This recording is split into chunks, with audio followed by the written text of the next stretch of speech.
বরিশাল নগরীর ১ নম্বর ওয়ার্ডের উত্তর কাউনিয়ার জানকী সিংহ রোডের বীর মুক্তিযোদ্ধা হাতেম আলী সড়কের বেহাল দশা আজও রয়ে গেছে অব্যবস্থার প্রতিচ্ছবি হয়ে।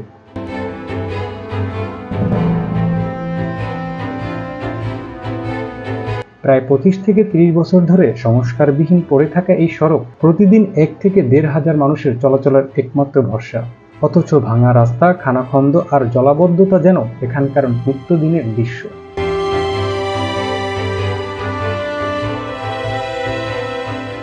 ড্রেনেজ ব্যবস্থার অভাবে সামান্য বৃষ্টিতেই সড়কটি পানিতে তলিয়ে যায়, ফলে ভোগান্তিতে পড়ে স্থানীয় বাসিন্দারা, বিশেষ করে শিশু ও বয়স্করা।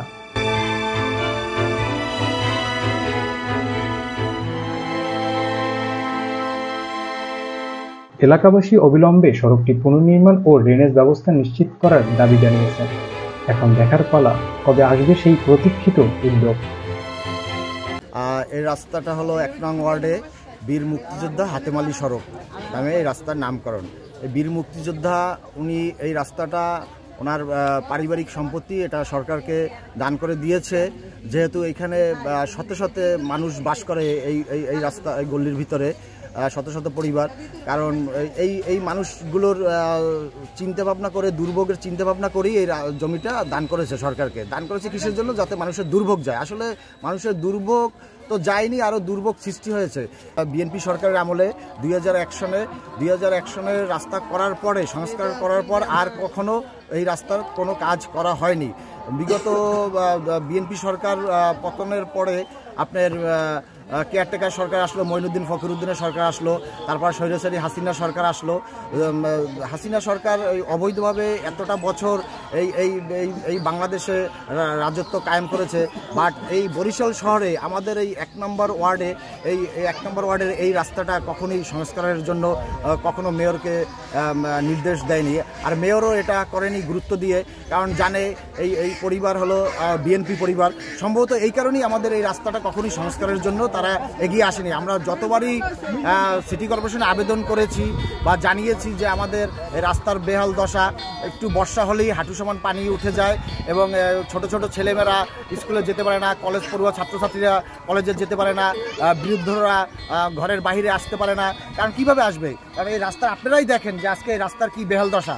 এইখানে তো একটু বৃষ্টি পড়লে পানি জমায়, রাস্তা ভালো না, পানি এইখান থেকে জমা থাকে। এর জন্যই খুবই কি যে কষ্ট দেয় সেই যারা ভোগ করে বোঝানো যাবে না। বেশিরভাগই ডায়রিয়া হয় আর যথেষ্ট পরিমাণে অ্যালার্জি। এবার এই যে পচা পানি পায়ে লাগলেই ডক্টরের কাছে যাওয়াই লাগে। বেড়াইতে পারে না, পানিতে বন্দি, যে মশা মাছি এগুলো বাসে খাবারে পড়ে, কতক্ষণ আর ঢেকে রাখা যায়। বা এই যে একটা বাতাসের সাথে তো ডায়রিয়া ছড়ায়। আমাদের এখানে ভাই 12 মাসে আর কি পানি জমা হয়। এই পানির কারণে আমরা ঘর থেকে বের হইতে পারি না, ডায়রিয়া হয়, অনেক রোগে অনেক সমস্যা দেখা দেয়।